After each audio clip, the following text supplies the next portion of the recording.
Praise the Lord. இயேசுவின் ரத்தம் ஜெயம். தினமும் இயேசு நிகழ்ச்சிக்கு உங்களை கர்த்தராகிய இயேசு கிறிஸ்துவின் நாமத்தில் வரவேற்கிறேன். செய்தியின் தலைப்பு: ஆரம்பம் வெற்றி, முடிவும் வெற்றிதான்.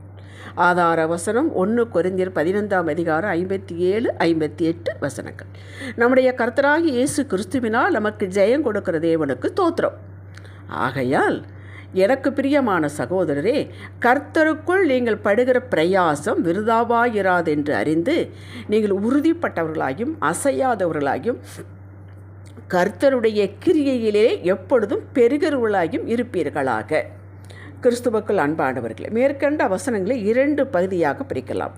1, நன்றி செலுத்தி பேசுகிறார் பவுல். எதற்கு நன்றி? இயேசு கிறிஸ்துவை இரட்சகராக ஏற்றுக்கொண்ட அனைவருக்கும் தேவன் முற்றிலும் ஜெயம் கொடுப்பார். இது ஏற்கனவே பல பேருடைய வாழ்வில் நிரூபிக்கப்பட்ட ஒன்று. நாம் தான் இன்று புதிதாக வந்தோம் என நினைத்து கொள்ள வேண்டாம். ஆகவே நமது வாழ்வில் எல்லா நிலையிலும் எப்போதும் வெற்றிதான்.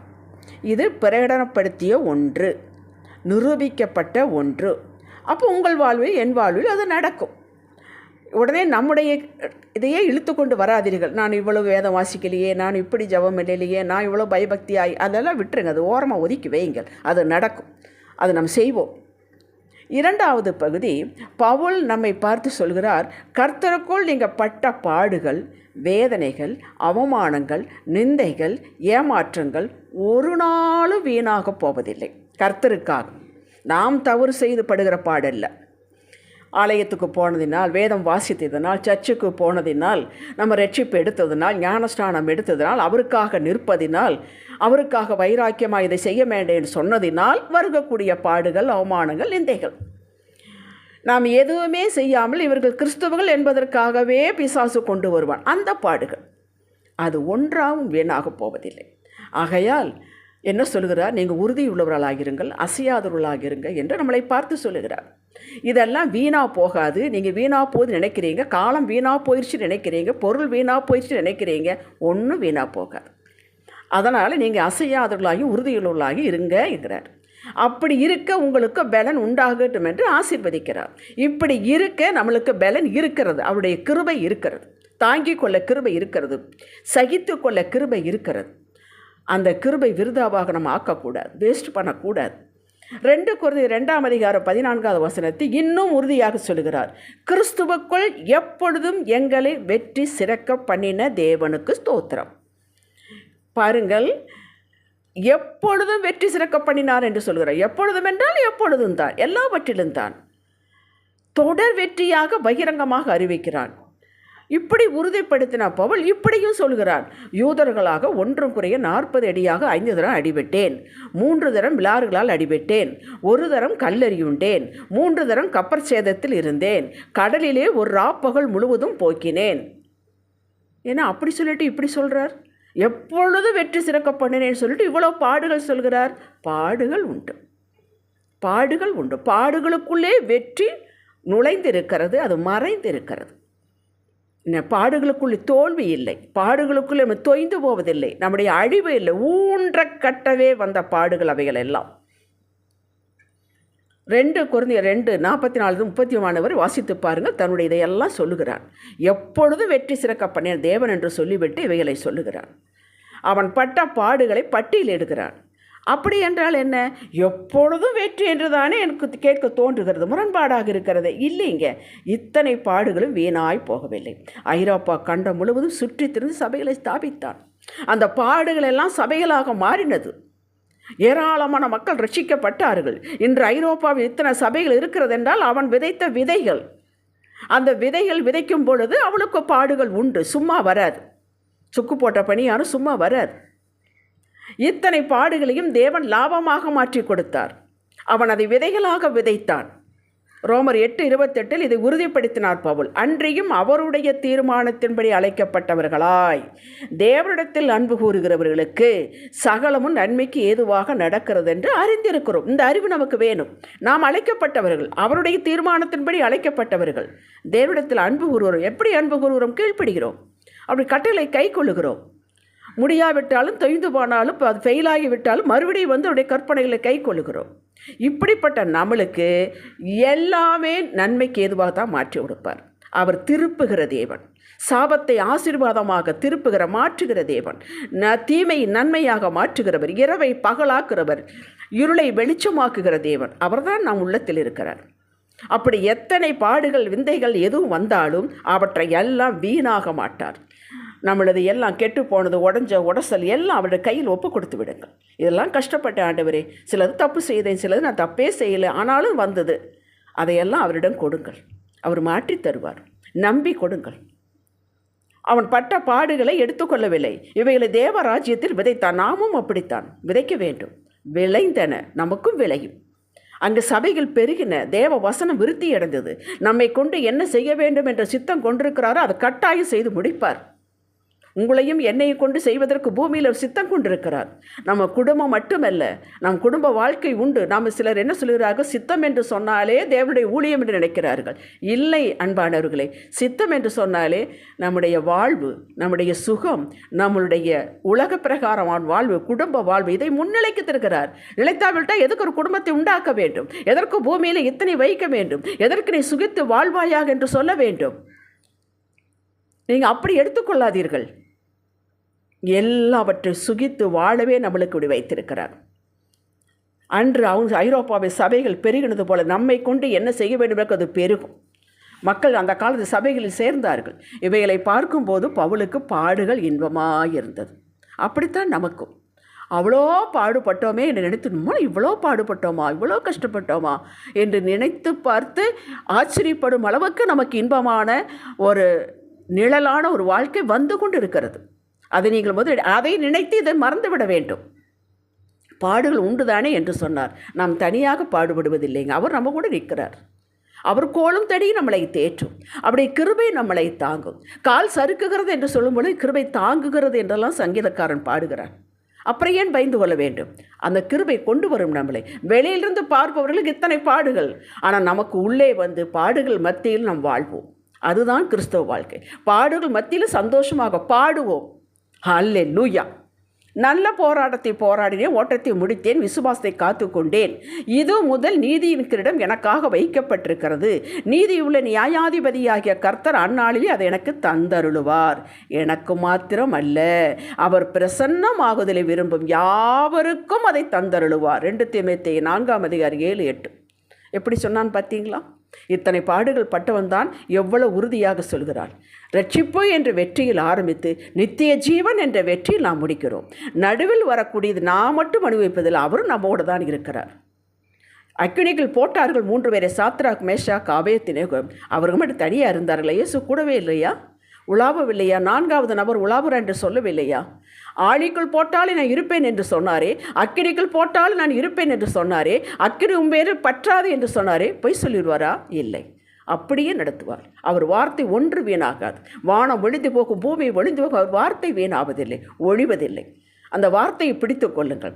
எத்தனை வேதனைகள் கஷ்டங்கள் வந்தாலும் அத்தனையெல்லாம் விதைகளாக விதையுங்கள் நீங்கள். ஹல்லேலூயா.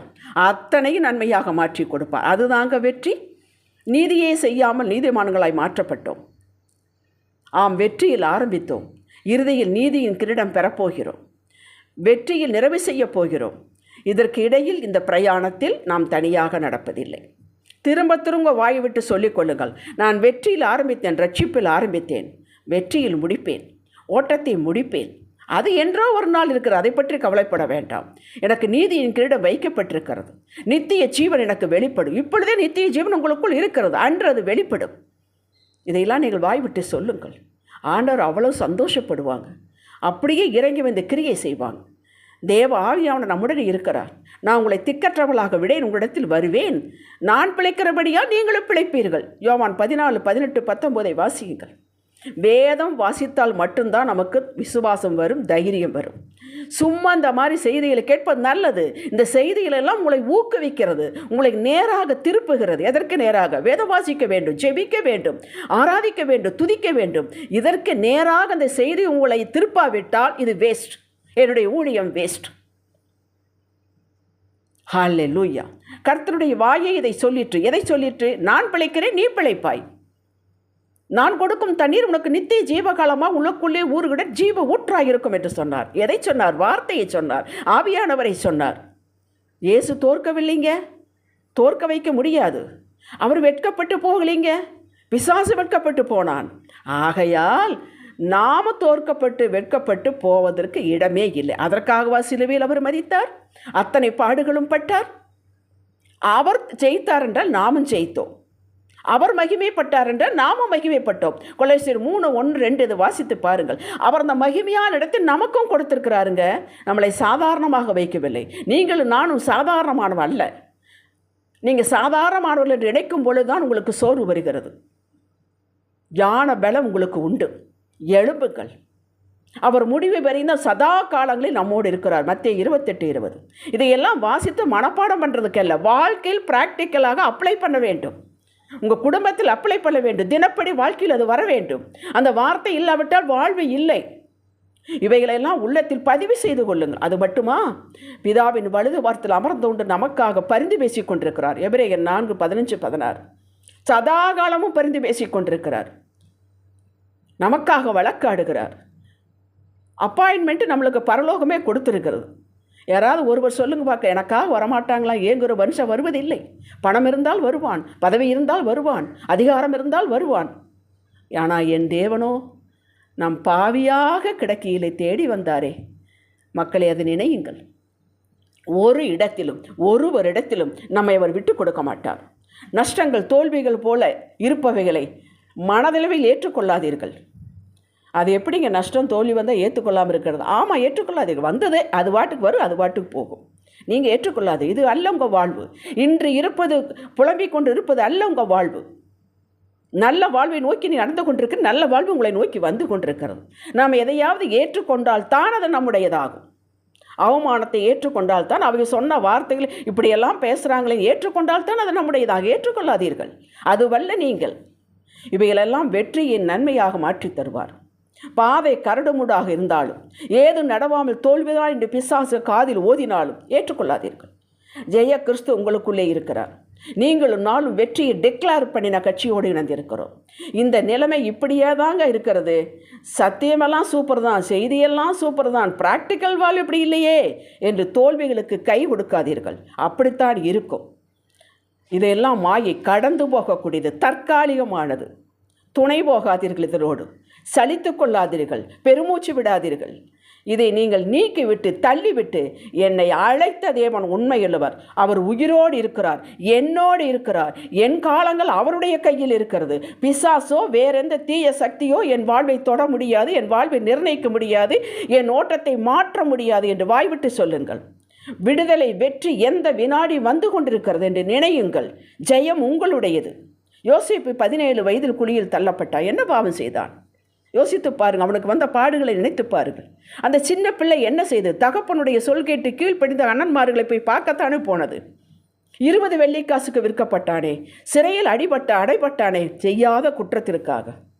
13 வயதுகள் பாடுபட்டான். அவனை யோசித்து பாருங்கள், நினைத்து பாருங்கள். நாம் அப்படியா பாடுபடுகிறோம்? 30 வயதிலே உயர்த்தினார் பாருங்கள். 1/2 மணி நேரம் கூட இருக்காது என்று வரலாற்று ஆசிரியர் சொல்லுகிறார்கள். 13 ஆண்டுகள் பட்ட பாடுகளுக்கு தீர்வு 1/2 மணி நேரத்தில் வந்தது. அப்படி ஏன் உங்களுக்கு வராது? வரும், இன்றே வரும். அவரை யாரும் தடுக்க முடியாது. நீங்களும் நானும் உயர்த்தியே தீர்வோம், உயர்த்தப்பட்டே தீர்வோம். அவர் உயர்த்துவதற்கே இறங்கிவிட்டார். வெற்றியின் கொடியை நாட்டுங்கள், வெற்றிய கொடியை பற்றி பேசுங்கள், வெற்றியே தியானியுங்கள். அது வரும். வரக்கூடியதை, உங்களுடையதை, நிரந்தரமானதை பற்றி பேசுங்கள். ஹல்லேலூயா. ஜெபிக்கலாம் வாருங்கள். நன்றி தகப்பனே, உங்களோடு ஒட்டி கொண்ட நாங்கள் பூரண ஆசீர்வாதங்களை பெறுவோம். உங்களை தோற்கடித்தால் எங்களையும் தோற்கடிக்கலாம். உங்களை யாரும் தோற்கடிக்க முடியாது, எங்களையும் தோற்கடிக்க முடியாது. உங்களை தொட்டால் எங்களையும் தொடலாம். ஏனென்றால் நாங்கள் உங்கள் கண்மணிகள். நீர் வெற்றியின் நிரந்தர சிங்காசனத்தில் வீற்றிருப்பவர். அந்த இடத்தை எங்களுக்கும் கொடுத்திருக்கிறேன். உம்மோடு நாங்களும் இணைந்திருக்கிறோம். இந்த பாடுகள், தோல்வி போன்ற எண்ணங்களை எல்லாம் கிறிஸ்துவுக்குள் சிறைப்படுத்துகிறோம். உமது பாதத்தில் வைக்கிறோம். சகலத்திற்கு உங்களுக்கு கிருபை எங்களுக்கு போதுமானது. இயேசுவின் நாமத்தில் பிதாவே, ஆமென். ஹல்லேலூயா.